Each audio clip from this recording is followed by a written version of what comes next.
Hello, ladies and gentlemen, and welcome to another episode of the Family Podcast with your two favorite brothers. My name is Sammy. My name is Don. And today we're talking about the most despicable mum on YouTube. Huh? Yeah. Run the intro.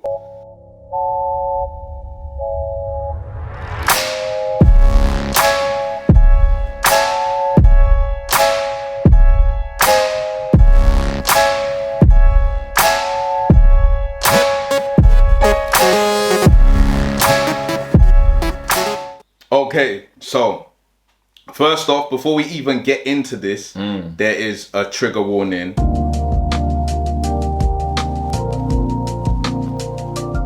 Okay, if you're still with us, and we hope you are, today we're going to be talking about a YouTuber called Ruby Franke. Got a text message from Eve's teacher, and she said that Eve did not pack a lunch today, and can I bring a lunch over to the school? This happens quite often when you're raising children, because I know that her teacher is uncomfortable with her being hungry and not having a lunch, and it would ease her discomfort if I came to the school with a lunch.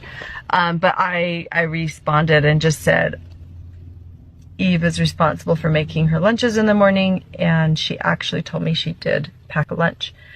So the natural outcome is she's just going to need to be hungry.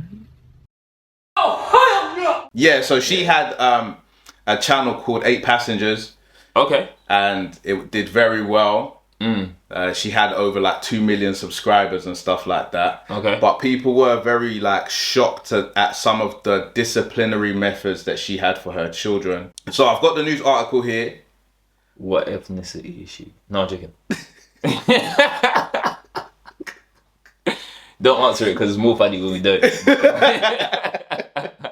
Say nothing. Okay. Yeah. So I'll read this article and then we can get into some of the discussion points around it. All right, cool. Yeah, let's go. So, Ruby Franke was arrested and charged with 6 counts of aggravated child abuse. Mad. A judge ruled that the 41-year-old mum and her business partner will remain held without bail until their next court appearance. That's a business partner. Say no more. Yeah, so Franke and her family ran a popular YouTube channel, 8 Passengers, for years. She's known for, amongst other things, taking away her son's bed for months as punishment and withholding Christmas presents from 2 of her 6 children. So what happened? According to a press release from the Santa Clara Ivins Public Safety Department, the women were arrested on August the 30th after its dispatch center received a phone call about a juvenile who appeared to be emaciated and malnourished, with open wounds and duct tape around the extremities. This kid has obviously been, I think he's been detained. He's obviously covered in wounds. We need the cops here as soon as possible. The juvenile was asking for food and water, stated the release.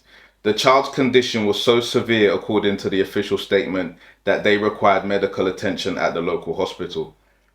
Information was obtained by the police that other juveniles in similar condition may be in a nearby home. At the other home, police found another young person in a similar physical condition of malnourishment who was also hospitalized. Police obtained a search warrant for the home and said evidence was located consistent with the markings found on the juvenile. 4 minor children were taken into the care of the Department of Child and Family Services, stated the release. Jody Heidebrand and Ruby Franke were arrested in connection with the incident. Yeah, that is wild. That is wild. So basically, you're just starving children. Yeah. Yeah, that's crazy. Yeah. And my kids are literally starving. I hesitate to say this because it's going to sound like I'm like a mean barbarian, but I told the kids, I said, I'm not even going to let you eat breakfast until you get your chores done. So obviously one of the big instances that was known online, because she's a bit like Andrew Tate. She snitches on herself. Yeah. Okay, all right. So she was saying one of her sons had been sleeping on like a beanbag Okay. because she'd taken away his bed. I've been sleeping on a beanbag. I've been sleeping on a beanbag since October. And she took away his bed because he played a prank on his little brother. Yeah, that's not a reason. Alright, anyway. And then so for months, yeah, this guy was sleeping on a beanbag. Yeah, that's wild. Yeah. And then the other one is like the Christmas present. So Kevin and I, we have 6 children. The 2 youngest are showing long patterns of selfishness. They have been showing through their choices, their unwillingness to repent, their unwillingness to feel sorrow over some pretty egregious choices that they've made. So Kevin and I have decided that we are going to give the gift of truth to them this year for Christmas. We are going to give them the gift of boundaries, and we're going to give them the gift of repentance. And we told them that this year they are not going to be visited by Santa. Yeah, that's a bit wild. I might get you a shit Christmas present, innit? But yeah, I wouldn't get you no Christmas. Yeah, because it's worse because you have more than one child as well. Yeah. Because now so you everybody have else is opening presents. Yeah, they are. Yeah, so you have like a real intense feeling of exclusion. Yeah, and children aren't very good at kind of managing that emotion. Yeah. And the other children are not going to be good at it either. So if they get presents that they want, they're going to be super like excited. You know, even it's unless they're like older children. Yeah. You know, maybe they might feel some level of compassion and like play it down. But if you have other young children around the same age, yeah, they think it's great. Do you know what I'm saying? They think it's great, and they'll celebrate. Yeah. Whilst you know the other children are really dealing with not having anything. And if there's competitiveness, then you're gonna get a child who's like, "Oh, look what I got." Do you know what I'm saying? Yeah. Like, "Oh, you didn't get anything because you was bad." Do you know what I'm saying? No, you can't play with my thing. You know, you can't play with my thing. You know, you should have been good. Yeah, and so there is a long history of behavior. There's been countless videos where she said they're not eating today. They're not eating today. It seems like she punishes bad behavior with starvation. Yeah, that's mad. A lot of the time, we assume that mothers are mothering. Yeah. We assume that mothers have this innate level of care for their children. Yeah. That's almost biological. And any other thing is abhorrent. Yeah. But I don't necessarily think that's true. I think socialization plays a massive part. Women are, in a sense, they're prepared. Yeah. Like their whole life, they're told about being mothers and stuff like that. Yeah. So there's like this huge expectation that that's what they're gonna become. Yeah. So much so that like when women say like I don't want children, we look at them weird. What do you mean? You don't want children? It's almost like you're saying that I deny my biology, bro. But that's not necessarily what they're saying. Yeah. So I feel like stories like this are a reminder that not every woman has that maternal thing. Well, it was like the first time I heard about postnatal depression. I was like, you what? Do you know what I'm saying? Because how would I know? I'm not getting pregnant, and it's not something that was widely spoken about in things like sex education. Like you never heard the baby side. And like when you heard about reproduction, do you hear about postnatal depression? No. Yeah. It's not really something that's widely spoken about in schools. Very new, innit? Yeah. Especially in schools, like you never really hear about it. And I was like, I thought it was wild. I was like, but like a child is like a blessing from God. Like how do you like not want your baby? Do you know what I'm saying? But sometimes not want. It's just like there's a detachment. You feel kind of. I mean, I know that now, innit? But you know, at the time, I was kind of just spaced. I was thinking to myself, "Yo, this is actually crazy." But as you said, not every mother wants to be a mother or is going to be a good mother just because they are a woman. Yeah, and it's weird because she considers herself like a good mom. You wonder where I've been on my vlogs? You wonder why I left YouTube? It's to save my kids. No amount of money. And I'm telling you, I was making millions. And I left it because my kids were being hurt with entitlement. They were being hurt with people's advice, and they didn't have a mother up the front saying, I don't care what the world's opinion is. This is the truth, and this is where I stand. And I'm like, That's wild. and I'm like, but you don't really, yeah, because it's like you don't understand the assignment. Yeah. Yeah, it's like you don't understand the assignment because your role is to prepare your children incrementally for adulthood. Yeah. That's your job as a parent. Yeah.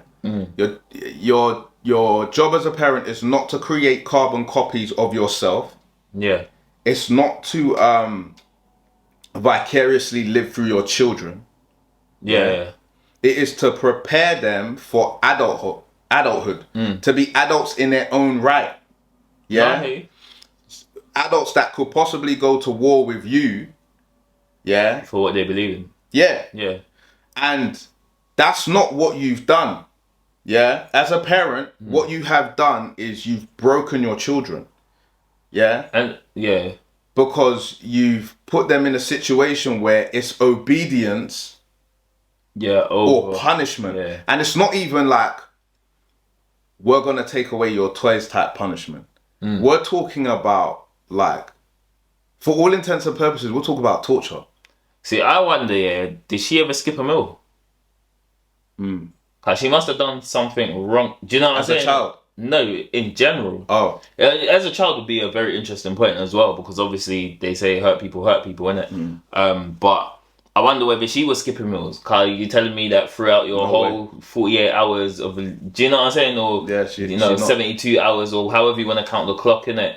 You're telling me you don't do anything wrong. So when you have moments of reflection, which is few and far between when you have situations like this, wouldn't you be like, okay, this is my punishment, the same as I punish my children?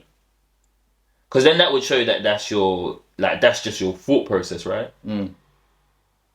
But if you're not punishing yourself... No, but she's not punishing herself. Yeah, then... It's not, because she sees herself as the like matriarch, the rule setter, and she demands fealty, she demands obedience, yeah? At every avenue, it seems like, yeah? Yeah, but you live by example. Yeah, but some parents don't. People, they live through they live by fear. Like, they rule their household through fear. And to me, that's just weird. Like, and I hear that obviously that's a scenario that we're talking about, innit? But to me, that's what my problem is, innit? Like, if there's obviously things that children, can't do that adults can do, innit? So I'm not saying that everything that an adult does, a child should do, and everything that a child does, an adult should do, innit? But just on a basic humanistic level, like, if I starve myself because I've done something wrong, then yes, I may see it right to starve my child, innit? Now, I'm not saying that's a way forward, innit? I would never condone that. But I could understand at least your logic tree, yeah. But right now, I'm not understanding, because you're saying, oh yeah, I'm the person who makes the decisions. All right, cool. But your decisions aren't decisions that you follow. They're just decisions that you arbitrarily think up. And I suppose that's what punishment is, isn't it? Like, where you think up heinous things just for another person that don't apply to yourself. And that's the thing. Like, I think you hit the nail on the head. Like, you've thought up heinous ideas, of punishment for your children. Like, that's, your brain don't work. Your brain's broken. Like, and I'm not here to like say, oh, there's something mental going on, because every time somebody, like this generation, anytime somebody does something wrong, we can't just say like, you've done something wrong and you have to pay penance. If everyone turns into a flipping armchair psychologist and says, oh, well, there's some underlying issue why they're doing this. It must stem from childhood. Let me tell you. It's like, and it's like, I kind of get what you're saying, but then you're getting to points where people are reaching adulthood. They cannot take accountability for anything. And people are saying, why can't you take accountability? Because anytime anybody gets into an issue or a problem, it's like, oh, well, they're too young to understand what they're doing. Or something happened in their childhood that's unresolved. Or the environment in which they live in is the reason why it's contributing to this thing. At some point, we've got to say, this person has to take individual responsibility for their actions. And maybe they need to go sit down somewhere for a couple of years in order to figure out what it is about them. Yeah. Maybe going like people. I don't know how this is gonna come across. Yeah. But we have to remember that the reformation of Malcolm X, came from a prison cell. Yeah. That's where it came from. A lot of man them that go behind the wall. Yeah. No Jon Snow. Yeah. Say no more. That go behind the wall, yeah. They realize like, raw, I can rap, you know. Like I'm watching the new Trap Law Ross video on NBA Youngboy. Yeah. It's 5 hours long, bro. Yeah. Man's doing Netflix documentaries out here, yeah? But part of that was talking about how he discovered his music talent. Can't lie, if he gets a Netflix deal from this, you're entitled to a cut. Go ahead. Yeah, so he developed his skill around in that time. Yeah. So I'm not saying that send them all to prison. That's not necessarily what I'm saying, yeah. Although I'm not adverse to sending criminals to prison. Yeah. I think that's in this Ruby matter. I think that's definitely where she should go. But you know and what? 30 years for me is too small. Like I want people to understand this about me, yeah. Like I'm not adverse to punishment, and for me, the punishment isn't about rehab. Yeah, sometimes it is, but the punishment is not about rehab. It's not about like sitting down and figuring out like what you did wrong and stuff like that. It's about punishment. It's about atonement for your crimes. Yeah, it's about atonement for your crimes, and it's about protecting other people from you and your antics. Yeah, and because this woman has, bringing it back to what we were talking about, this woman has deranged the lives of 6 children. Yeah, no facts. Yeah, 6 children now have to go through life managing stuff. And then when they do things that's off key, you're going to get a person like me saying, where's your personal accountability? Yeah. Yeah? So she has like, I feel really strongly about things like this, innit? Like, But especially parents. You're in minority. Yeah, parents and teachers. Like, those are 2 people that I hold in incredibly high standards, yeah? Because your ability to do what you're supposed to do affects your children, affects children how they become young people and how they become adults. And if there's nobody that intercedes, like, your damage ruins lives, bro. But they're the 2 people who mess around. Do you know? But to be fair, yeah, like no. All right, cool. Let me get this off my chest, yeah. Like, first of all, talk it, young man, talk. Like, obviously, by now you should know that I work in the social care field, innit? And psychiatry, never diagnose anyone, bro. Like, you ever tried to get a diagnosis on a hospital ward? You know what kind of outlandish nonsense people have to do to get a psychiatrist to diagnose them with something on the ward, yeah? So first of all... But let me ask you a question just quickly. Do you think it's easy to just pull up and diagnose somebody, like, psychologically, though? No, but, like, some stuff, is actually brazen, yeah? And especially when you need... Like, remember, all I can do is link it to the history of mental health and diagnoses in this country, yeah? Being diagnosed with ADHD, seems like quite a quick and easy diagnosis, Right. in comparison, to a lot of other stuff, yeah? Now, I'm not saying, that people aren't being diagnosed correctly, but there's definitely a high proportion of people who are diagnosed wrongly. Same with the difference between anxiety and depression and schizophrenia. Yeah, like, so there's a lot of evidence to show as a ethnic minority you are more likely, because we don't access services and we don't have a history into like GPs and a number of other things, we're more likely to be diagnosed with schizophrenia. Yeah, whereas we found that our counterparts, and I did my dissertation on this. This is how I know this. Yeah. are more likely to be diagnosed with depression and anxiety. There's two differences. You can cure depression and anxiety. You cannot cure schizophrenia. Yeah. So that's the first thing, innit? And we know there's an overdiagnosis of that. But when it comes to this stuff, yeah, it's like, you know, police, yeah, they don't arrest people, yeah, or they don't like to arrest people who have an organic diagnosis of mental health. So you're talking about things like dementia and a number of other things, or like a history of mental health. They actually don't do it. They don't do it for a number of reasons, yeah. They do it, but they're very cautious about the way that they do it. And sometimes I've been in things like MAPA meetings and all the rest of it. You will find that the police's intervention is like very minimal, like very minimal. They don't want to do anything. Even when that diagnosis is actually going to help somebody, or detaining somebody is actually going to support them later down the line, they just won't do it. They'll say, we have no reason because of the person's mental health. You know what I'm saying? So, like, this is why for me, yeah, understanding punishment to some level is actually important. Yeah, because I'm not saying that person shouldn't have the mental health support that they need, but they should understand that they did something wrong. Yeah. And yes, that person may not be able to understand that they did something wrong, but they must also be able to link a behavior with an outcome. And we bypass that in our society so much that people don't understand that a behavior has a consequence. Because, as you said, you can throw a mental health diagnosis on it and then it's just cool, innit? So, but what about the other people? You know, in this situation, you've got children. So then what happens to those children?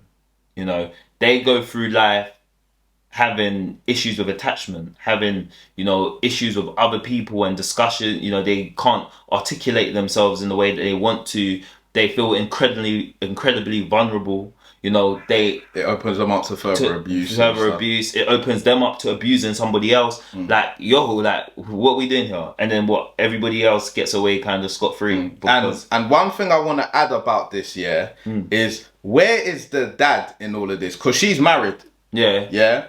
It's not like she's a single parent mum, yeah. For all intents and purposes, I think she is a married woman, yeah. So, first of all, their current status, were they separated? Correct. They were separated, I read, for 13 months. So they weren't living with each other. How much was he seeing the kids? Almost not at all. Actually, not at all. Why is that? Why is that? Because she told him it was better, that they needed to work on their marriage and needed to keep their family together, but that everything was better off with him not in the home and not communicating with the children.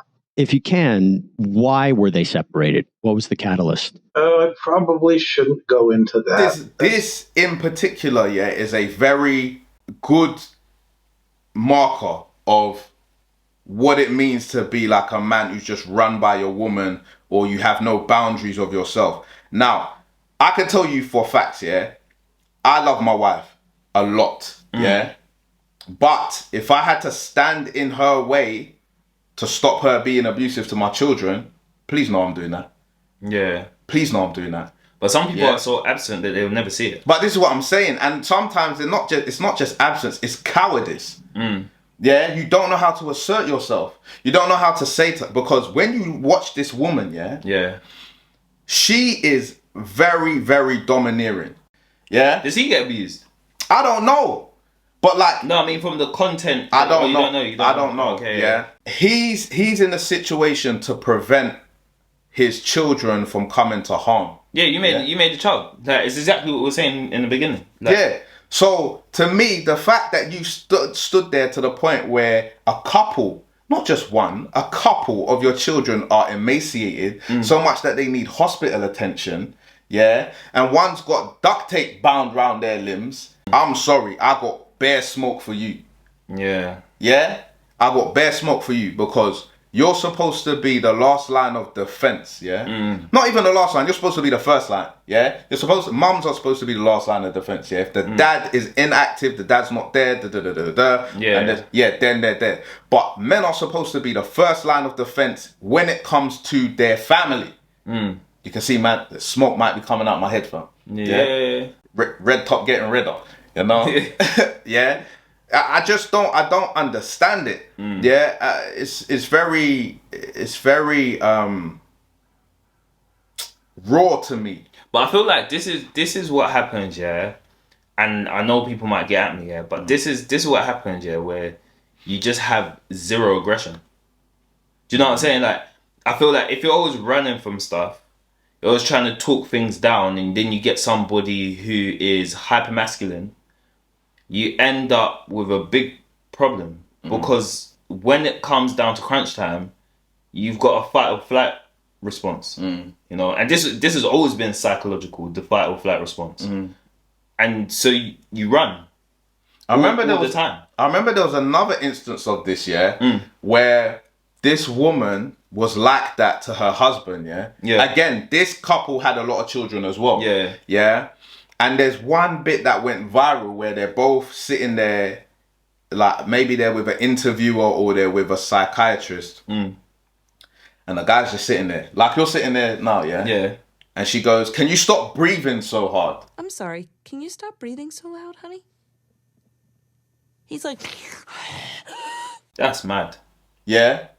And then there's some bit where she mugs him off in the supermarket and she's like, "Can you come here? Can you come?" She's shouting this man's name, all over like what would be the equivalent of Tesco's. Hello, I need your help. Go to 11. No, I can't. Would you come here? Because you need to stop playing toys and come help. You stand here, I have to go ahead. Playing with toys instead of doing his job. Hello! We're over here. You told me to stay here. Come. Everyone looks at me again like, here's the whipping boy. But you see this thing that's happening here. Example. Yeah, of how you emasculate somebody. Yeah, but I'm surprised that he doesn't see it. Yeah, but this is what I'm saying. It's very interesting that these two women, because she was found of doing some hinky-majink stuff with her son as well, like sending him to a like some school for kids who've got problems, innit? Yeah. Like she used to lock him in the cupboards and stuff like that. Man. But yeah, I feel like for a man to be emasculated, you have to be with a woman like that. Do you know what I'm saying? Like, because it's like as exactly as you were saying, how does a father, like I feel like for a man to be emasculated, that the woman has to be like that.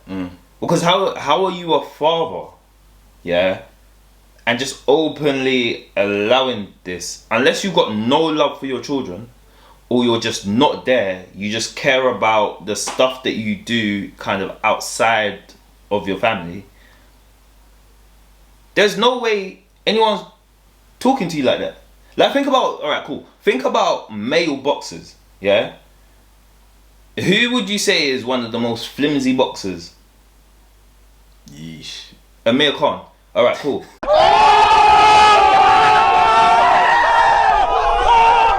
We'll go there, So because he always getting ragdolled by his wife, innit? But is it?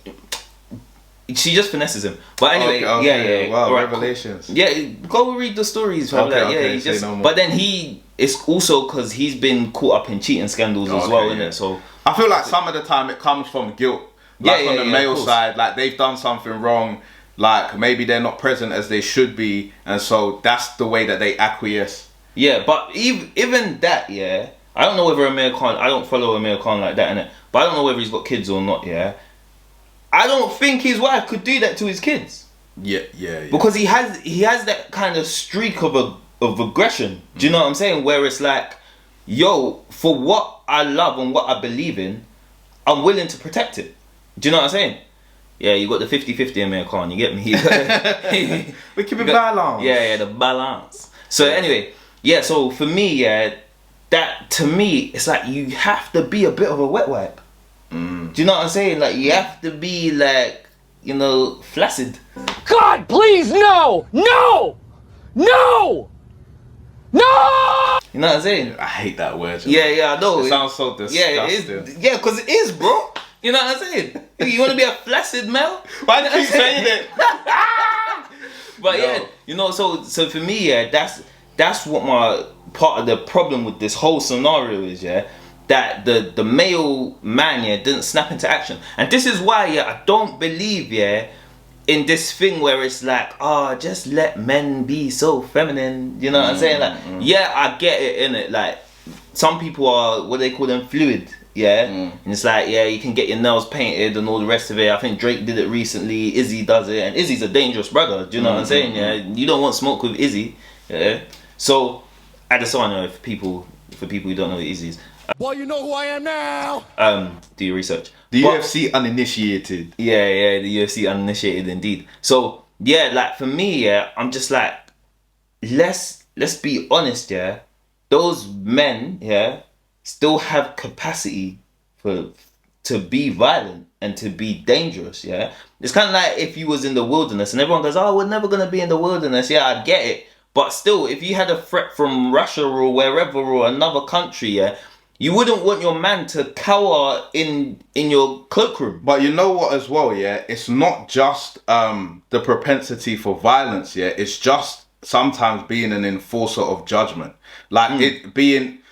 And judgment, I don't mean like in a nefarious way. So like an enforcer of justice. Yeah. That's probably what I was looking for. Yeah, and being an enforcer of justice in your home. Like when your kid is because kids can be real like spiteful with their words or whatever. Yeah. And so it might be that you turn to your child and you say, you don't speak to your mum like that. Your mum, is my wife. See, my boy said that, yeah, and from the time that he said that, some brother that I work with, innit, yeah, from the time that he said that, yeah, I was like, yeah, you are OG. Like, he was like, I don't really, when my children do something wrong, I don't refer to their mother as their mother, because to them, they can detach from that. I refer to her as my wife. Yeah. And I tell them straight, you don't talk to my wife like that. Yeah. That's my wife. Yeah. You have some respect. Yeah. And the kids just back down, like, oh, okay, Dad. Yeah, you know so it's stepping in for things like that, yeah? Like, you respect your mum, innit? Yeah.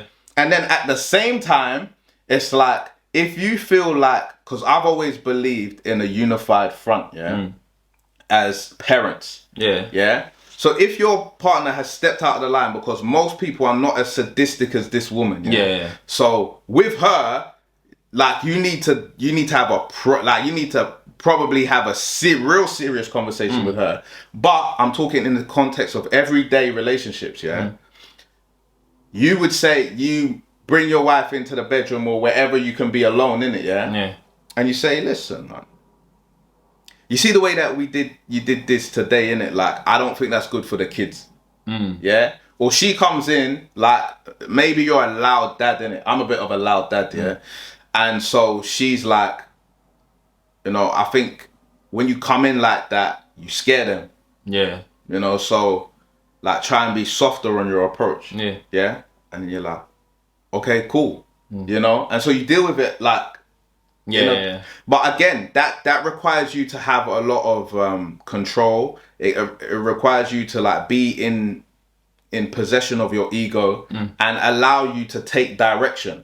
Both as a woman and as a man. Yeah. Like half of the stuff that goes on like in relationships is about hearing one another and understanding what that other person's saying and not seeing it necessarily as an attack, but a way to enhance your family unit. No, fair. And that's what like a lot of these guys who've never been in a marriage can tell you. You understand? Or like in a long-term relationship, because you get this in long-term relationships if you've parented like for a couple of years. Yeah, this is something that you kind of get. Yeah, it's just that some people they're not very good at the addressing negatives. So like I've said this before, with a lot of relationships, anytime something's good, you could talk about it till the cows come home. But when it's behavior that's bad, nah, because I guarantee you, this behavior from this woman has escalated. Yeah, no. It weren't like that at the beginning. Of course. But because Mr. like Kleenex wet wipe, has call them Kleenex. Has just sat there passive. Her behavior has escalated. This is human behavior. This is what children do. If you don't direct children's behavior, they escalate. No, of course. No, you can't have that. Yeah, so sometimes you have to step in and say, you've taken that too far. Yeah. Bro, like, I still can't get over it. How is a woman gonna starve your children? But I can't lie, yeah, we still can't take it away from this wench, innit? So no, of course not. Yeah. She needs to hold the 30 years. Like I said, like, how long is she at? So she's been charged, yeah, but she hasn't been convicted. Okay. Yeah, so the charges, if she was to get the maximum penalty, because she's being charged with I think child abuse for each of her children, yeah. Okay. And they all carry separate sentences, and the maximum I think is 30 years, yeah. See, that's mad. I want the women. Nah, you know what, I'm not gonna say. No, Bunny, I'm gonna say it, yeah. Women in the cells, yeah, on arrival. Wink, wink. You know what I'm saying? That's leave it like that. And ladies and gentlemen, that's what we're gonna call it a wrap. That's where we're gonna call it a wrap. Take care of your damn kids, man. They need you in this world. Like you're their guiding star for a good part of their formative years. So please, look after your children and shout out the good parents. Yeah, we've got to do that right now. Shout out the good fathers. Shout out the good mothers. Shout out the co-parents. Do you know what I'm saying? Shout out the single mothers, the single fathers who are doing amazing jobs. Yes. That's well said.